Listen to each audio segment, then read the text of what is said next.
ರಿವ್ಯೂಗೆ ಹೋಗೋಕ್ಕಿಂತ ಮುಂಚೆ ಶ್ರೀಪಾದ ಸ್ಟುಡಿಯೋಸ್ನಿಂದ 3.5 ನೀತಿಗಳು ಅನ್ನೋ ಒಂದು ಮಿನಿ ಸೀರೀಸ್ ರಿಲೀಸ್ ಆಗಿದೆ. 3 ಸಣ್ಣ ಕಥೆಗಳು, 3ರಲ್ಲೂ ಒಂದೊಂದು ಮೆಸೇಜ್ ಇದೆ. ಅವು ಕೂಡ ಇಲ್ಲಿ ಸಮಾಜದಲ್ಲಿ ತುಂಬ ಸಮಯದಿಂದ ನಡೆದುಕೊಂಡು ಬರ್ತಿರೋಂಥ ವಿಷಯಗಳ ಮೇಲೆ ನಿಂತಿರೋವಂಥವು. ಅದಕ್ಕೆ ಲಾಕ್ಡೌನಲ್ಲಿ ಆಗಿರುವಂಥ ಹಲವಾರು ಸಂದರ್ಭಗಳ ಸ್ಟ್ಯಾಟಿಸ್ಟಿಕ್ಸ್ನ ತಗೊಂಡು ಪ್ರತಿಯೊಬ್ಬರಿಗೂ ಒಂದೊಂದು ವರ್ಗಕ್ಕೂ ಸ್ಪೆಷಲಿ ಕಪಲ್ಸ್ಗೆ ವಿಷಯಗಳನ್ನು ಹೇಳಿದ್ದಾರೆ. ಸೊ ಈ 3 ಕಥೆಗಳು ಕೂಡ ಯೂಟ್ಯೂಬ್ನಲ್ಲೇ ಸಿಗುತ್ತೆ, ಶ್ರೀಪಾದ ಸ್ಟುಡಿಯೋಸ್ ಅನ್ನೋ ಯೂಟ್ಯೂಬ್ ಚಾನಲ್ನಲ್ಲಿ. ಕೆಳಗಡೆ ಲಿಂಕ್ ಇರುತ್ತೆ, ಹೋಗಿ ನೋಡಿ ಅಂತ ಹೇಳ್ತೀನಿ. ಹೇಳಿದಾಯ್ತು, ಶುರು ಮಾಡೋಣ. ರೂಪಾಂತರ ಇದು ಮಿಥಿಲೇಶ್ ಎಡವಲತ್ ಅವರು ನಿರ್ದೇಶಿಸಿರುವಂಥ ಚಿತ್ರ. ಇದರ ಪ್ಲಾಟ್ ವಿಷಯಕ್ಕೆ ಬರೋದಾದರೆ, ಎಲ್ಲ ಹಾಳಾಗಿರುವಂಥ ಒಂದು ಪ್ರಪಂಚದಲ್ಲಿ ಡಿಸ್ಟೋಪಿಯನ್ ವರ್ಲ್ಡ್ನಲ್ಲಿ ಒಬ್ಬ ತಾತ ಇದ್ದಾನೆ, ಕಥೆಗಳನ್ನು ಹೇಳುವಂಥ ತಾತ. ಒಂದು ಸಂದರ್ಭದಲ್ಲಿ ಅವನು ಒಂದು ಗುಂಪಿನ ಹತ್ರ ಸಿಕ್ಕಾಕೊಳ್ತಾನೆ. ಸೊ ಅಲ್ಲಿಂದ ಈಗ ಇವನನ್ನು ಜೀವಂತವಾಗಿ ಬಿಡಬೇಕು ಅಂದರೆ ಅವನು ಈಗ ಅಲ್ಲಿರೋ ಎಲ್ಲರಿಗೂ ಇಷ್ಟ ಆಗುವಂಥ ಕಥೆಯನ್ನು ಹೇಳಬೇಕು. ಅದು ಇಷ್ಟ ಆಗಲಿಲ್ಲ ಅಂದರೆ ಜೀವ ಹೋದ ಹಾಗೆ. ಸೊ ಇಂಥ ಸಂದರ್ಭದಲ್ಲಿ ಅವನು ಹೇಳಿದಂಥ ಕಥೆಗಳು ಯಾವುವು, ಅಲ್ಲಿರೋ ವಿಷಯ ಏನು, ಆ್ಯಂಡ್ ಈ ಚಿತ್ರದಿಂದ ನಿರ್ದೇಶಕರು ನಮಗೆ ಏನನ್ನು ಹೇಳೋದಕ್ಕೆ ಬಯಸ್ತಾ ಇದ್ದಾರೆ ಅನ್ನೋದನ್ನೆಲ್ಲ ನೀವು ಸಿನಿಮಾ ನೋಡಿನೇ ತಿಳ್ಕೊಳ್ಬೇಕು. ಇದರ ಪಾಸಿಟಿವ್ಸ್ ಅಂದರೆ ಈ ಸಿನಿಮಾದ ಉದ್ದೇಶ ಆ್ಯಂಡ್ ಅದನ್ನು ಹೇಳಿರುವಂಥ ರೀತಿ. ಕಥೆಗಳು ಚೆನ್ನಾಗಿವೆ, ಬರವಣಿಗೆ ಚೆನ್ನಾಗಿದೆ, ಡೈರೆಕ್ಷನ್ ಚೆನ್ನಾಗಿದೆ, ಈವನ್ ಆ ಕಥೆಗಳನ್ನು ಒಂದೊಂದಾಗಿ ಪೋಣಿಸಿರೋ ರೀತಿಯೂ ಚೆನ್ನಾಗಿದೆ. ಇದು ಆ್ಯಂಥಾಲಜಿ ಅಲ್ಲ, ಆ್ಯಂಥಾಲಜಿ ರೀತಿ ಟ್ರೀಟ್ ಆಗಿರುವಂಥ ಒಂದು ಕತೆ. ಆ ಕಥೆ ಕೂಡ ನಮಗೆ ಏನನ್ನೋ ಹೇಳೋಕೆ ಬಯಸಿದಂಥ ಒಬ್ಬ ತಾತನ ಕಥೆ. ಇಲ್ಲಿ ಆ ತಾತ ರೆಪ್ರೆಸೆಂಟ್ ಮಾಡೋದು ಇಲ್ಲಿನ ಡೈರೆಕ್ಟರ್ನ, ಆ್ಯಂಡ್ ಆ ಕಥೆಯನ್ನು ಕೇಳೋ ಗುಂಪು ನಾವು. ಮೆಟಮಾರ್ಫೋಸಿಸ್ ಅನ್ನೋದನ್ನು ನೀವು ಕೇಳೇ ಇರ್ತೀರ. ಬಟರ್ಫ್ಲೈ ಮೊದಲು ಲಾರ್ವಾ ಇರುತ್ತೆ, ಲಾರ್ವಾಯಿಂದ ಪ್ಯೂಪಾ ಆಗುತ್ತೆ, ನಂತರ ಕೊಕೂನ್ಗೆ ಸೇರುತ್ತೆ, ಆ್ಯಂಡ್ ದೆನ್ ಬಟರ್ಫ್ಲೈ ಆಗಿ ಕನ್ವರ್ಟ್ ಆಗುತ್ತೆ. ಒಂದು ಟೋಟಲ್ ಟ್ರಾನ್ಸ್ಫಾರ್ಮೇಷನ್. ಸೊ ಅದು ಮನುಷ್ಯರಲ್ಲಿ ಆಗಬೇಕು, ಅದಕ್ಕೆ ಅಂಥ ಸಂದರ್ಭಗಳು ಬರ್ತವೆ ಅನ್ನೋದು ಇಲ್ಲಿನ ವಿಷಯ. ಅದನ್ನು ತುಂಬ ಎಫೆಕ್ಟಿವ್ ಆಗಿ ತಲುಪಿಸಿದ್ದಾರೆ ನಿರ್ದೇಶಕರು.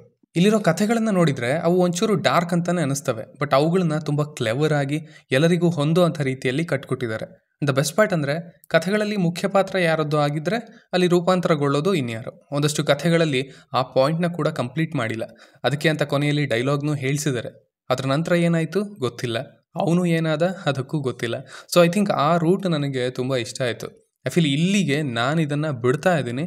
ಮುಂದೆ ಅಕಸ್ಮಾತ್ ನೀವು ಆಡಿಯನ್ಸ್ ರೂಪಾಂತರಗೊಳ್ಳೋಕೆ ಇಷ್ಟಪಟ್ಟಿದ್ದರೆ, ಇನ್ಫ್ಲೂಯೆನ್ಸ್ ಆಗಿದ್ದರೆ ಆ ಮುಂದಿನ ಕಥೆಯನ್ನು ನೀವೇ ಬರೀರಿ ಅಥವಾ ಊಹಿಸ್ಕೊಳ್ಳಿ ಅಂತ ಡೈರೆಕ್ಟರ್ ಅವರು ಬಿಟ್ಟಿರೋ ಹಾಗೆ. ಇದರ ಮೀನಿಂಗ್ ಇದೇನಾ ಅಂತ ಗೊತ್ತಿಲ್ಲ, ಬಟ್ ನನ್ನ ಪರ್ಸ್ಪೆಕ್ಟಿವ್ನಲ್ಲಂತೂ ಅದು ತುಂಬ ಚೆನ್ನಾಗಿ ಕಾಣ್ತು.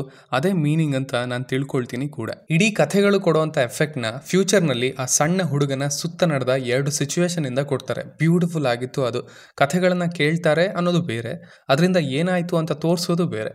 ಅದನ್ನು ಎಕ್ಸ್ಪ್ಲೈನ್ ಕೂಡ ಮಾಡಲಿಲ್ಲ, ತುಂಬ ಸಟಲ್ ಆಗಿತ್ತು, ಅದು ಅಷ್ಟೇ ಸ್ಟ್ರಾಂಗ್ ಆಗಿತ್ತು. ಇನ್ನು ಇಲ್ಲಿನ ಕಥೆಗಳಲ್ಲಿ ಒಂದೊಂದರಲ್ಲಿ ಒಂದೊಂದು ಇಷ್ಟ ಆಗುತ್ತೆ. ಆ ಅಜ್ಜ ಅಜ್ಜಿಯ ಬ್ಯಾಂಟರ್ ಇಷ್ಟ ಆಯಿತು. ಎಷ್ಟು ನ್ಯಾಚುರಲ್ ಆಗಿ ಬರೆದಿದ್ದಾರೆ ಅಂದರೆ ಅದನ್ನು ಬರೆದಿದ್ದಾರೆ ಅಂತಲೂ ಅನಿಸಲ್ಲ, ಬರೀ ಯಾರದ್ದೋ ಜೀವನವನ್ನು ಸೆರೆ ಹಿಡಿದಿದ್ದಾರೆ ಅಂತ ಅನಿಸುತ್ತೆ. ಅಷ್ಟು ಚೆನ್ನಾಗಿತ್ತು, ಅಷ್ಟು ರಿಯಲ್ ಆಗಿತ್ತು ಅದು.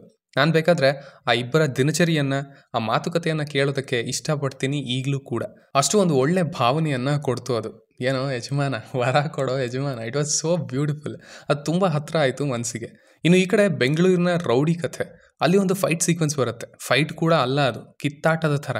ಅದು ಎಷ್ಟು ನ್ಯಾಚುರಲ್ ಆಗಿ ಬಂದಿದೆ ಅಂದರೆ, ಅರೆ ಏನು ನಿಜವಾಗ್ಲೂ ಹೋಗಿ ಹೊಡೆದಾಡ್ಕೊಂಡು ಬಿಟ್ರೆ ಇವರು ಅಂತ ಅನ್ಸುತ್ತೆ. ಹಿಂದ್ಗಡೆ ಟೇಬಲ್ಗೆ ಅವನ ಸೊಂಟ ಹೋಗಿ ತಾಕ್ತಾ ಇದೆ, ಅದು ನನಗೆ ಫೀಲ್ ಆಗ್ತಾ ಇದೆ. ಬಿಕಾಸ್ ಅಲ್ಲಿ ಬರೀ ರಿಯಾಕ್ಷನ್ ಶಾಟ್ಸ್ ಇರಲಿಲ್ಲ. ಆ ಇಬ್ಬರು ಕ್ಯಾರೆಕ್ಟರ್ಗಳಿಗೆ ಅಥವಾ ಆ್ಯಕ್ಟರ್ಗಳಿಗೆ ಸಂದರ್ಭವನ್ನು ತಿಳಿಸಿ ಶುರು ಕೊನೆ ಏನು ಅಂತ ಹೇಳಿ ಹಾಗೆ ಹೊಡೆದಾಡ್ಕೊಳ್ಳಿ ಅಂತ ಬಿಟ್ಟ ಹಾಗಿತ್ತು. ತುಂಬ ಎಫೆಕ್ಟಿವ್ ಆಗಿತ್ತು ಅದು.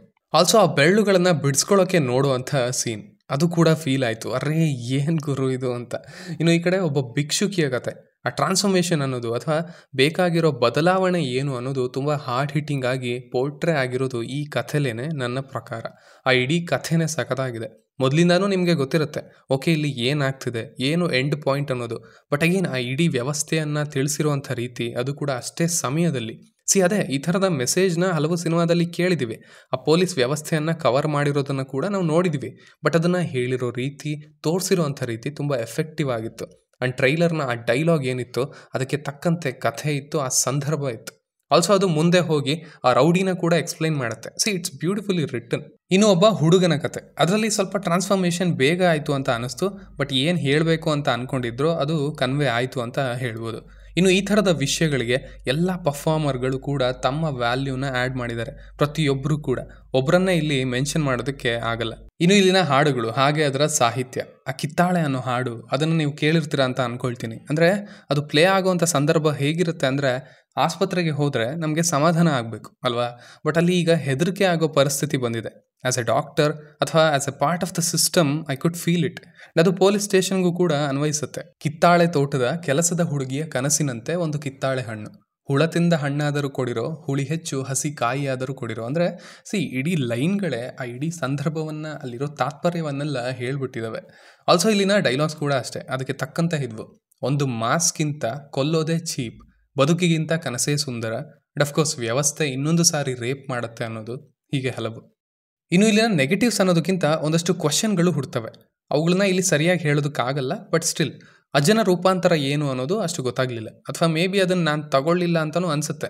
ಎಲ್ಲರಿಗೂ ಒಂದು ಎಂಡ್ ಅಂತ ಸಿಗುತ್ತೆ, ಬಟ್ ಇಲ್ಲಿ ಈ ಕಥೆಯಲ್ಲಿ ಅದು ನನಗೆ ಅಷ್ಟೊಂದು ಕನೆಕ್ಟ್ ಆಗಲಿಲ್ಲ. ಆಲ್ಸೋ ಪ್ರೀ ಕ್ಲೈಮ್ಯಾಕ್ಸ್ ಪಾರ್ಟ್ನಲ್ಲಿ ಇನ್ನೂ ತುಂಬ ಪೊಟೆನ್ಷಿಯಲ್ ಇತ್ತು ಅಂತ ಅನ್ನಿಸ್ತು ಬರವಣಿಗೆಯಲ್ಲಿ. Again it's just a perspective, because ಈ ಅರ್ಥ ಮಾಡ್ಕೊಳ್ಳೋ ಪ್ರೊಸೆಸ್ನಲ್ಲಿ ನಾವು ಇನ್ಯಾವುದೋ ರೂಟಲ್ಲಿ ಹೋಗ್ತಾ ಇರ್ತೀವಿ, ಅದು ತುಂಬ ಎಫೆಕ್ಟಿವ್ ಆಗಿರುತ್ತೆ ಅಥವಾ ಎಫೆಕ್ಟಿವ್ ಅಂತ ಅನಿಸಿರುತ್ತೆ. ಇಲ್ಲಿ ಅದು ಬೇರೆ ದಾರಿಯನ್ನು ಹಿಡಿದಾಗ ಓಕೆ, ಇಲ್ಲಿ ಇನ್ನೊಂಚೂರು ಆ ಪ್ರೀ ಕ್ಲೈಮ್ಯಾಕ್ಸ್ ಭಾಗದಲ್ಲಿ ಈ ಕಥೆಗಳು ಒಂದಾಗೋ ರೀತಿ ಏನಿತ್ತು ಅದು ಇನ್ನೂ ಬೆಟರ್ ಆಗ್ಬೋದಿತ್ತು ಅಂತ ಅನಿಸಿದುಂಟು. ಸೊ ಸಿಂಪಲ್ ಆಗಿ ಹೇಳೋದಾದರೆ ಇದು ಒಂದು ಒಳ್ಳೆ ಸಿನಿಮಾ, ಹೋಗಿ ನೋಡಿ. ಈ 1 ವರ್ಷದಿಂದ ಈ ಥರದ ಹೊಸ ಡೈರೆಕ್ಟರ್ಗಳಿಂದ, ರೈಟರ್ಗಳಿಂದ ಇಂಡಸ್ಟ್ರಿ ರೂಪಾಂತರಗೊಳ್ತಾ ಇದೆ ಅಂತ ಅನಿಸ್ತಾ ಇದೆ. ಆ್ಯಂಡ್ ಈಗ ಒಂದಷ್ಟು ವರ್ಗದ ಪ್ರೇಕ್ಷಕರ ಸಮಯ ಕೂಡ ಹೌದು ರೂಪಾಂತರಗೊಳ್ಳೋದಕ್ಕೆ. ಸೊ ಇಷ್ಟು ನನ್ನ ರಿವ್ಯೂ ಆಗಿತ್ತು ಈ ಸಿನಿಮಾದ ಬಗ್ಗೆ. ಇನ್ನು ನೀವು ಆಲ್ರೆಡಿ ಇದನ್ನು ನೋಡಿದರೆ ನಿಮಗೆ ಇದು ಹೇಗೆ ಅನ್ನಿಸ್ತು ಅನ್ನೋದನ್ನು ಖಂಡಿತ ಕೆಳಗಡೆ ತಿಳಿಸಿ. ಆ್ಯಸ್ ಯೂಶುವಲ್ ಮತ್ತೆ ಸಿಗೋಣ.